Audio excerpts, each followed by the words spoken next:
aqui é o professor Tiarão Borba. Peço já, inscreva-se no canal, dê o seu like e compartilhe o conhecimento do balanço crítico. Vamos para a aula Trabalho, Sociedade e Capitalismo para os alunos do segundo ano do ensino médio. Quer saber? Vem comigo. Acompanhando a aula aqui para os alunos do segundo ano do ensino médio, para o conteúdo Trabalho, Sociedade e Capitalismo, o que a gente precisa primeiramente reter? A ideia de que o significado do trabalho, qual é o sentido do trabalho? Ele não é um sentido único e se relaciona diferentemente ao longo do tempo com as sociedades. O que isso quer dizer? Qual a relação que a gente tem entre trabalho e sociedade? Veja bem, o ato fundamental que os seres humanos possuem para sobreviver é o quê? Realizar a sua atividade de trabalho em relação à natureza para satisfazer as suas necessidades mais básicas e cooperar com os outros homens.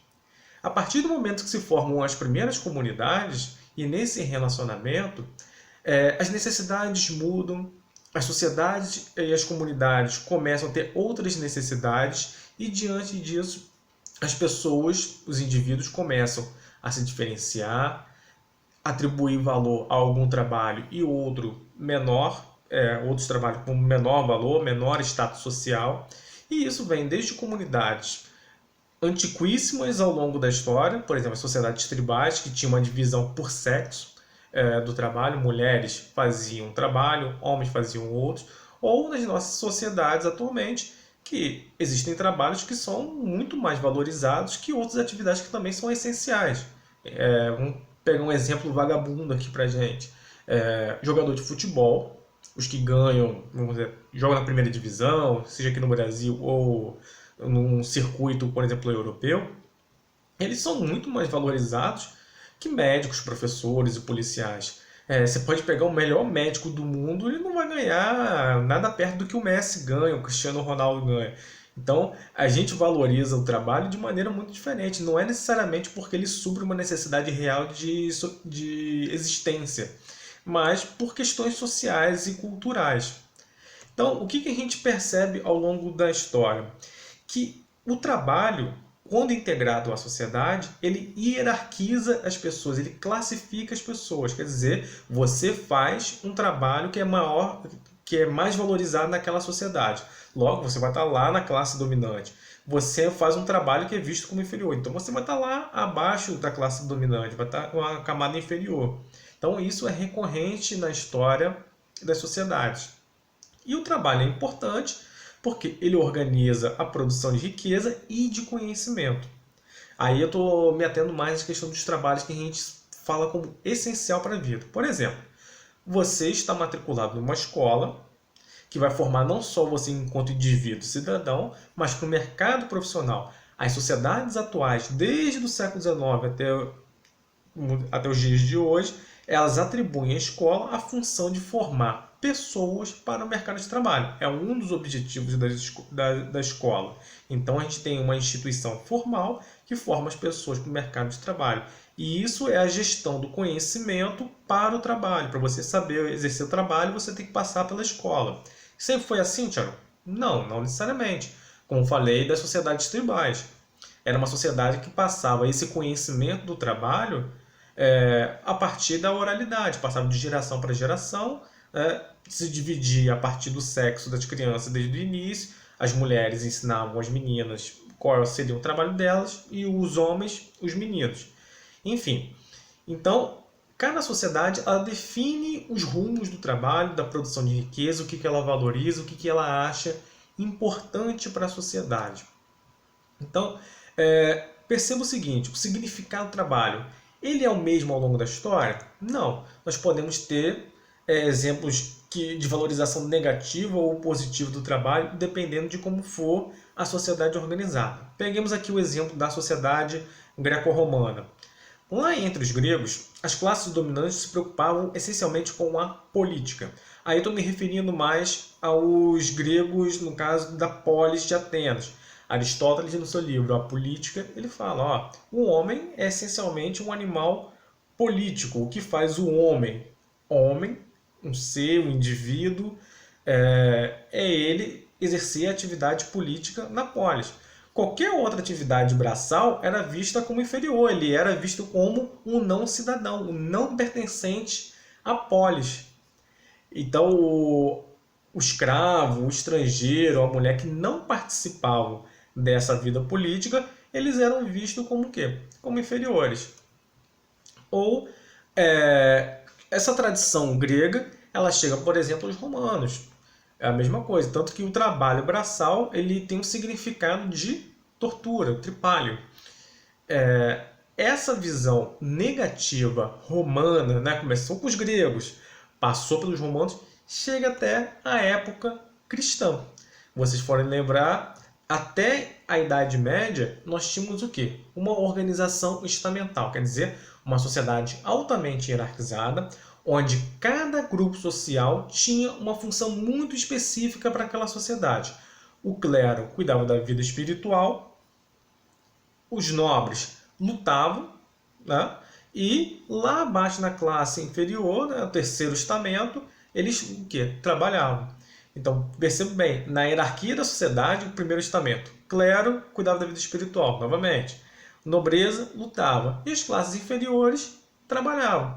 Então, a visão cristã, católica de sociedade, percebia o trabalho como algo inferior. Tanto que as camadas mais pobres eram os que trabalhavam braçalmente. Quando que isso muda? Seguinte, o sociólogo alemão Max Weber, o que ele percebe? Ele vive na passagem do século XIX para o século XX e olha o desenvolvimento econômico de várias nações que se formaram no século XIX. Quem que estava nessa ponta do capitalismo dos países mais desenvolvidos? Inglaterra, um país de forte matriz protestante. Estados Unidos, que estava crescendo muito, já iria passar a Inglaterra, também de forte matriz protestante. E a Alemanha, outro país de forte matriz protestante. Aí o Max Weber, no seu livro A Ética Protestante e o Espírito do Capitalismo, o que ele começa a pensar? Olha, existe alguma conduta nessas religiões que favorecem o desenvolvimento capitalista. O que é? Os cristãos católicos, eles percebem a busca pelo lucro como algo negativo, que eles chamavam de usura. Os protestantes não. Os protestantes percebiam o seguinte: se você trabalha, é porque você está fazendo um trabalho de dignidade. O trabalho dignifica o homem. O Lutero falava isso desde a Reforma Protestante no século XVI. Ao perceber isso, que se você consegue o lucro, não é uma coisa negativa, é porque você trabalhou, você é olhado por Deus, e a partir do momento que você é olhado por Deus, o seu lucro é legítimo, não é algo negativo. Então, o capitalismo que tem essa tendência de você trabalhar para ter uma satisfação material, vai direto em encontro ao quê? As religiões protestantes. Por isso que com a ascensão do capitalismo existe toda uma lógica alicerçada que se alinha à ética protestante. Passando agora para a gente compreender como que alguns autores pensaram a questão do trabalho para nós entendermos na dinâmica capitalista. No caso, o Marx, a preocupação dele, na sua reflexão, é tentar compreender o sistema capitalista de produção no século XIX. E o século XIX é o século que as relações de trabalho mudam. Então, o objeto principal para o Marx perceber como o capitalismo funcionava eram as relações de trabalho. Veja bem, a sociedade capitalista é a sociedade que se torna industrial, onde você começa a trocar seres humanos por máquinas no sistema de produção. Quer dizer, foi uma verdadeira revolução. O mundo muda de uma maneira extremamente acelerada. Para tentar compreender essa dinâmica do trabalho, o Marx vai tentar, a partir de dois aspectos de método para tentar entender a sociedade de capitalismo. Primeiro, ele tem que se ater às relações mais fundamentais e à dinâmica histórica dessas relações. E tentar fazer um exercício de totalidade, quer dizer, perceber como o sistema em toda essa amplitude ele funciona. Então, quais os fundamentos do pensamento de Marx sobre o trabalho? A ideia de Marx é olhar o conjunto das relações na sociedade. Quer dizer, a gente não pode olhar de maneira setorizada, somente de uma maneira ampla, total, global, é que podemos apreender a dinâmica do trabalho e as relações capitalistas de produção. Então, o que a gente pode perceber aqui? Vamos ver esse exemplo aqui desses quadrinhos que eu coloquei aqui para vocês. Aí a girafa aqui fala: um dos seres mais peculiares da natureza, a girafa, é totalmente adequada ao seu meio. Quer dizer, ela tem seu pescoço lá grande, ela vai lá, consegue altura para comer lá as folhas da árvore, né? Sua altura permite que ela mastigue os brotos mais suculentos e mais difíceis de alcançar. E os seres humanos, né? Aí tá lá, esqueci o nome desse personagem, acho que é Kevin, né? Kelvin, alguma coisa assim. Faz uma perna de pau para tentar pegar lá o que vai satisfazer a sua necessidade.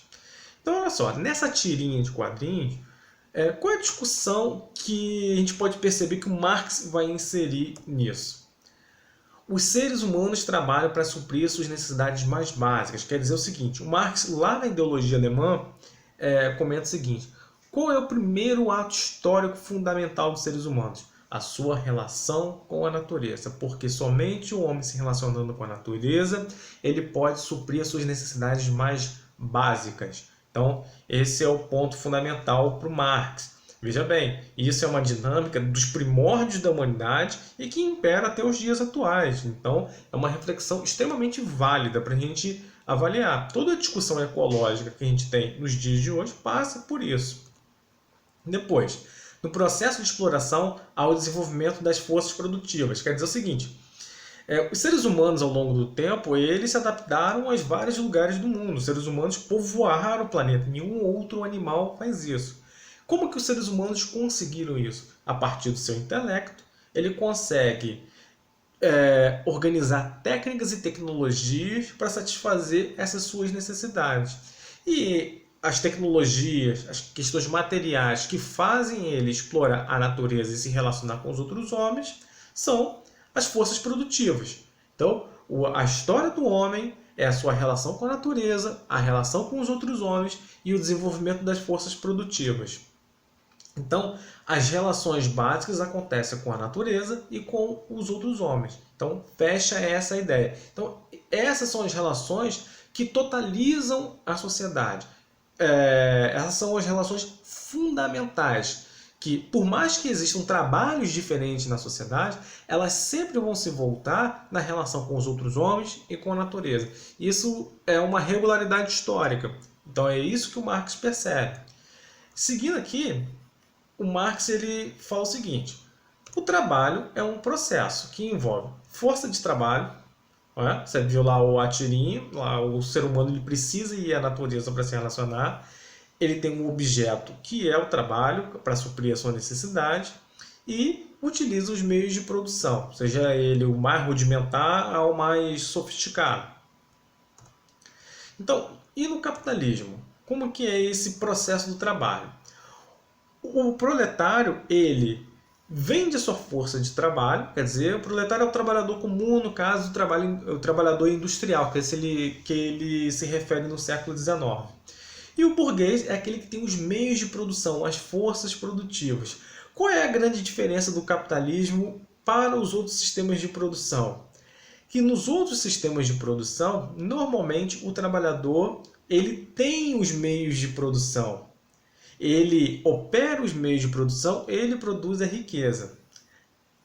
Assim, de uma maneira geral. No capitalismo, quem ganha o dinheiro? O burguês. Por quê? O proletário vende a sua força de trabalho, mas ele não tem a força produtiva. Quem tem é o burguês. Então o burguês dá a força produtiva e em troca ele recebe o excedente do trabalho. Então assim, como é que isso fica claro? Aí o Marx ele organiza a seguinte ideia. Para Marx, como acontece a relação entre o burguês e o proletário? Por que o burguês sempre leva a vantagem? Através da mais-valia. O que é a mais-valia? Aí eu coloquei aqui, excedente do valor obtido pela exploração do trabalho. Tiago, tá difícil isso. O que é o excedente do trabalho? O lucro. é o que o burguês tira. O burguês não trabalha. Quem trabalha é o trabalhador. Tem um ditado popular que fala assim: quem trabalha não ganha dinheiro. Por quê? Ele está explorando o trabalho dos outros, então ele está ganhando dinheiro. Essa é a ideia. Como que acontece essa extração de mais-valia ou do lucro? O seguinte, pensa na seguinte hipótese, ó. Um trabalhador,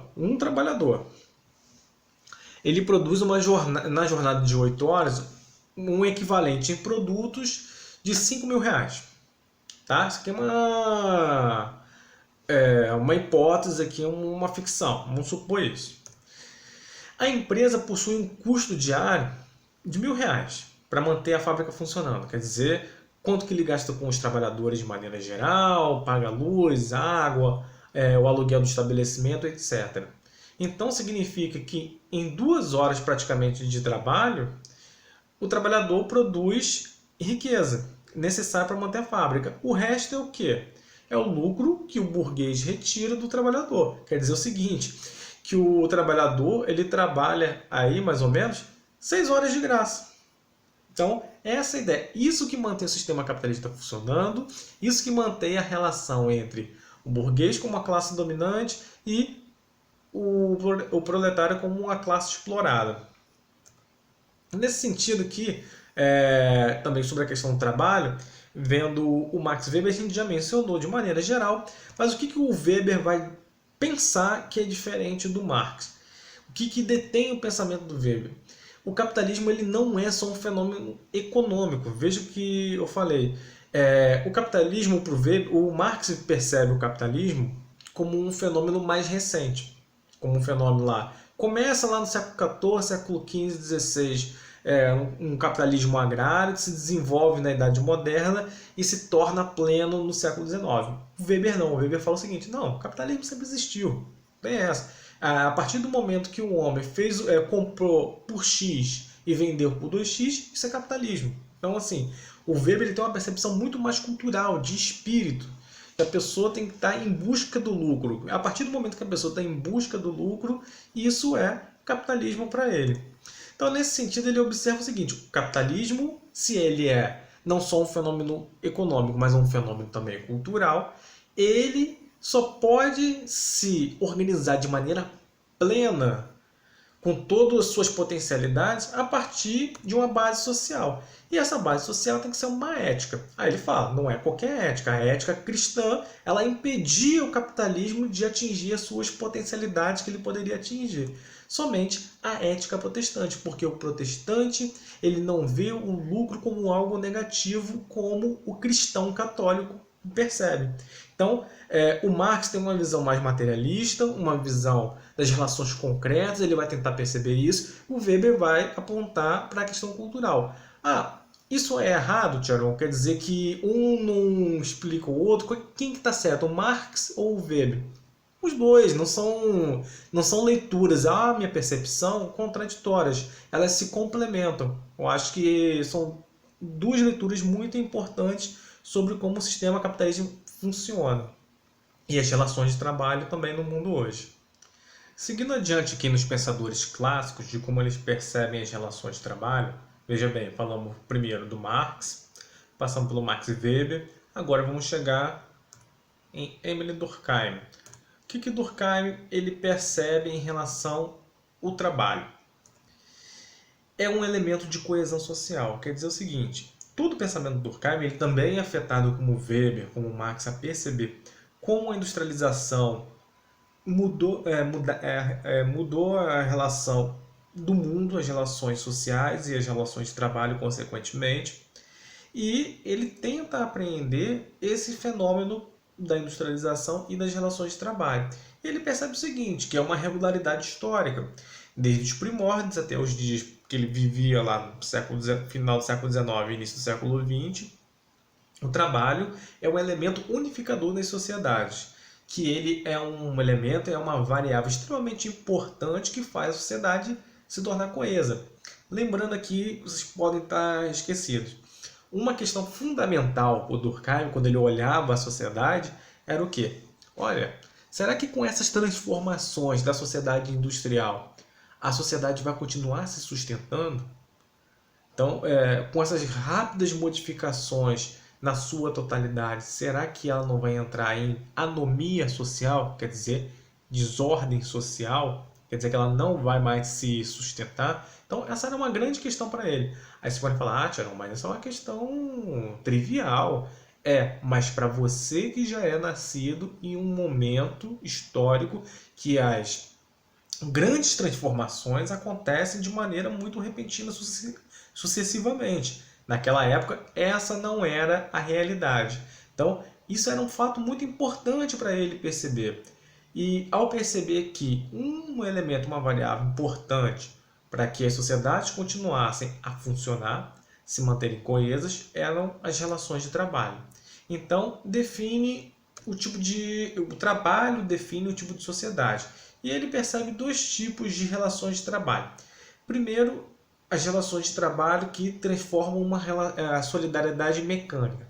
Solidariedade aqui significa relações sociais, vínculos sociais, que eram das sociedades pré-industriais. Significava o seguinte: o trabalho ele era praticamente baseado na identidade. Quanto mais igual fossem as pessoas da comunidade, mais coesa era aquela sociedade. Por exemplo, na sociedade indígena, as sociedades tribais, o trabalho é pouco especializado. A especialização vem muito mais uma divisão sexual do trabalho do que propriamente uma divisão por especialidade mesmo no trabalho. Então, assim, homens têm certas funções, mulheres têm outras funções. Agora, nas sociedades industriais, que é a preocupação dele, que é a ideia dele? Ele vai fazer uma analogia que a sociedade industrial capitalista funciona como um corpo. Se aquela sociedade pré-industrial da solidariedade mecânica, quanto mais igual fossem os indivíduos, mais coesa era a sociedade, na sociedade industrial é justamente o contrário. Quanto mais diferentes fossem os indivíduos, mais a sociedade era o quê? Coesa. Por exemplo, o corpo. O coração. Ele é essencial para o ser humano porque ele desempenha uma função que nenhum outro órgão do corpo a desempenha. Então,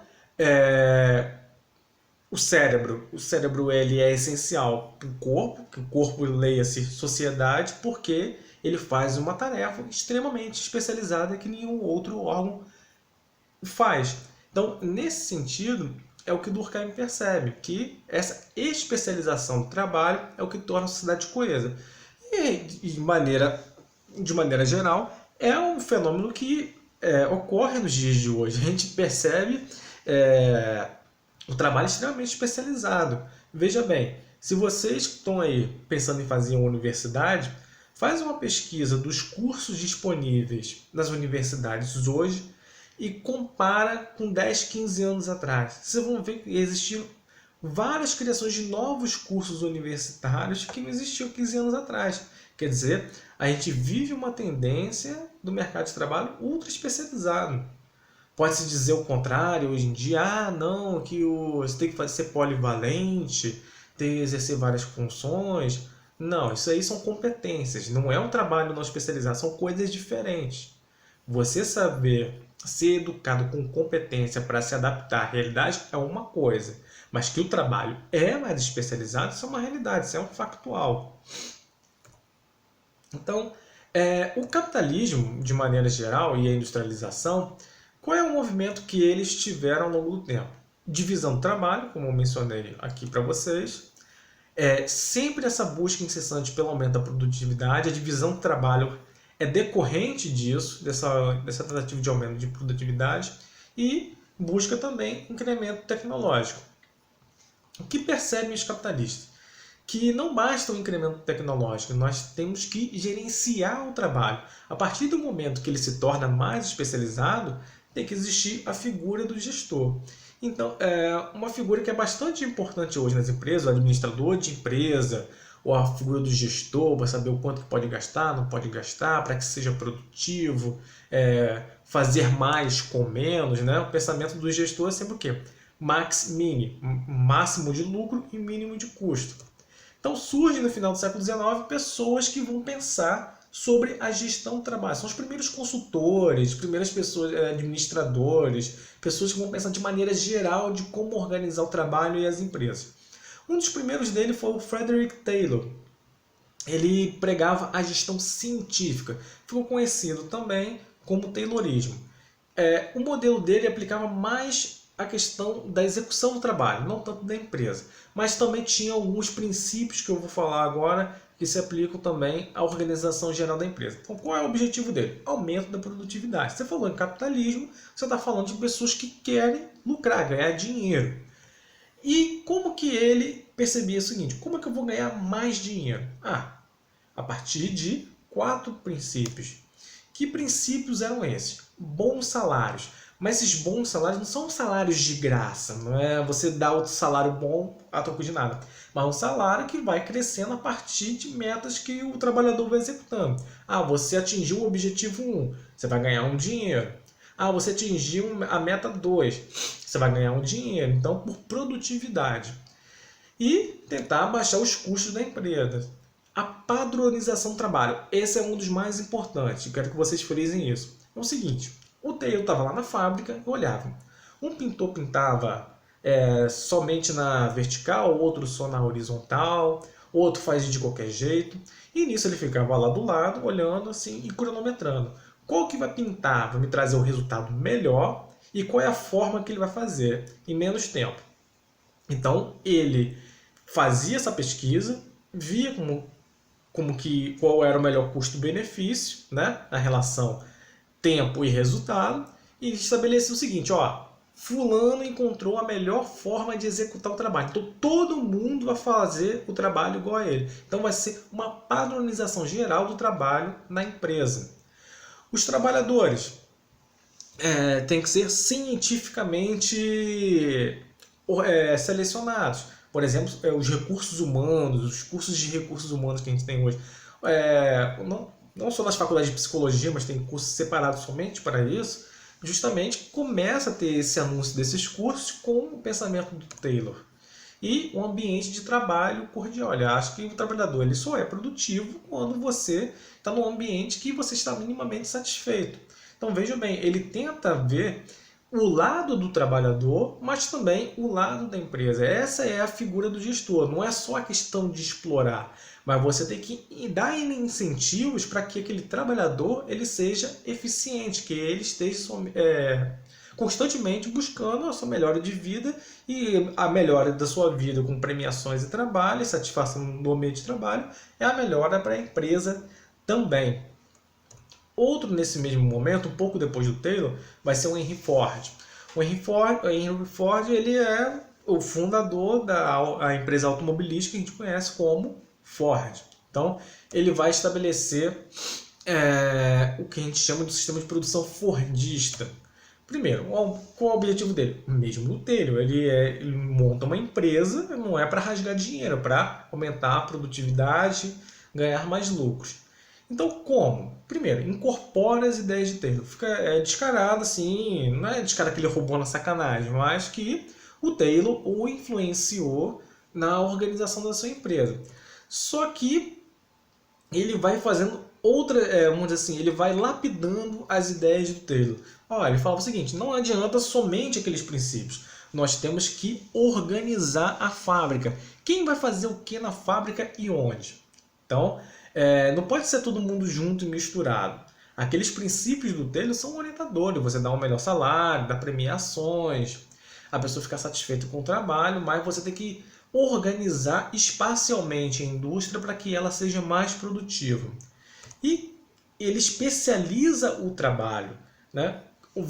Aí, no caso, como uma indústria automobilística, ele falava assim: você vai botar roda, você vai botar o chassi, você vai fazer a parte elétrica, cada um vai ter uma função muito específica na fábrica.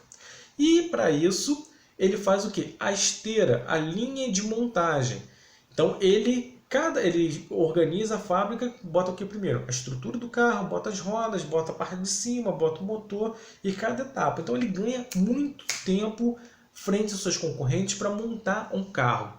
O carro do Ford era 20%, 30% mais barato que os seus concorrentes. Então ele ganha o mercado estadunidense em muito pouco tempo, a partir dessa inserção das ideias do Taylor e a inserção da divisão do trabalho dentro da fábrica e da linha de montagem. Então chegamos aqui depois do Fordismo, a globalização e os sistemas flexíveis. De maneira geral, o que é a globalização? Nova etapa de acumulação capitalista baseada na revolução técnico-científica em meados da década de 70. Alguns autores colocam a globalização, como por exemplo um geógrafo brasileiro chamado Milton Santos, desde das grandes navegações lá no século XVI, porque lá haveria a formação de um mercado mundial. Essa não é uma ideia muito bem aceita hoje em dia. A globalização é um fenômeno realmente de integração, mas é uma integração a partir das tecnologias da informação, principalmente que a gente conhece como a internet. Ela deu uma possibilidade de fluxo de capital que nunca foi visto antes. Então, por isso, essa diferenciação da globalização que o Milton Santos pregava antigamente do que é vista hoje. E a partir do momento que você tem esse emprego de tecnologia da informática, você tem mudanças na ideia de espaço-tempo. Quer dizer, a partir do momento que eu consigo resolver problemas simultaneamente a grande distância, isso é uma tremenda revolução nas relações sociais e nas relações de produção. Então, o que está associado à globalização? Integração de mercados, novas tecnologias da informação, comunicação e automoção, quer dizer, a gente vai ter o prenúncio da inteligência artificial, que ainda está em desenvolvimento hoje em dia, mas a inserção de robôs mesmo nas fábricas, fortalecimento de bancos e das instituições financeiras e o neoliberalismo. O que significa sistemas flexíveis, que vão ser os sistemas que vão substituir o Fordismo? O Fordismo ele funcionava com produzir e produzir em grandes quantidades para aumentar o lucro. O toyotismo percebe o seguinte: olha, a capacidade de consumo das pessoas a gente não pode oferecer sempre a mesma coisa. A gente tem que buscar nichos de mercado, tornar mais especializado a produção. Então, o novo modelo de produção ele visa o quê? Adotar uma especialidade e trabalhar com o quê? Com a demanda. Quer dizer, se existem pessoas querendo comprar, você produz. Se não tem, você deixa a fábrica fechada. Então, essa ideia vem por quê? O mundo estava em crise na década de 70, nem todo mundo estava comprando, então você tinha que reorganizar as formas de trabalho. Não tinha como você manter o padrão fordista de produção baseado em produzir loucamente sem ter um mercado consumidor para comprar, para não cair em uma crise de superprodução. Então, características que a gente tem dos sistemas flexíveis. Trabalho e produção funcionam por demanda, quer dizer, se tem consumidor, produz. Se não tem consumidor, não produz. Se aquele dinheiro que você tem, o que você faz? Bota no banco, deixa lá em fundos de investimento e tudo mais. Por isso que eu coloquei no slide anterior a questão do quê? A presença maciça de bancos. Qual é a vantagem de alguém produzir numa situação de crise, se não vai ter quem comprar? Veja a situação no Brasil hoje. Você tem empresas, investidores com muito dinheiro, mas é muito melhor ele ganhar dinheiro rendendo no banco que do que abrir um negócio e pagar um monte de imposto para o governo. Então, esse é o raciocínio. A produção se torna descentralizada, quer dizer, você pega, por exemplo, produtos eletrônicos, que é mais fácil, uma parte vem da China, outra vem da Coreia, outra é produzida na Índia. Então, assim, como eles produzem sob demanda, existe toda uma organização logística, né, que também é proporcionada porque os mercados estão hoje muito integrados, que favorece a possibilidade das indústrias serem descentralizadas. As indústrias são menores hoje em dia. As indústrias fordistas eram indústrias enormes, de milhares de funcionários.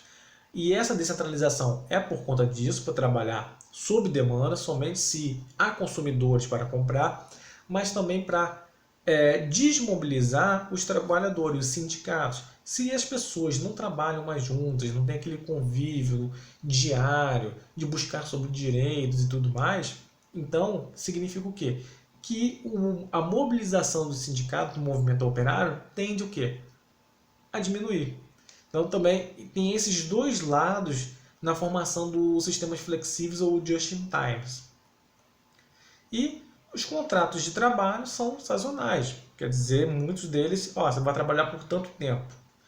Então, acabou aquele trabalho, você fica desempregado.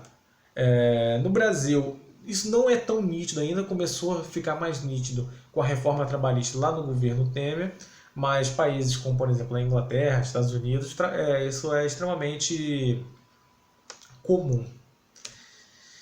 Aqui, gente, fica a nossa bibliografia. Qualquer dúvida, entre em contato comigo. Forte abraço, até a próxima.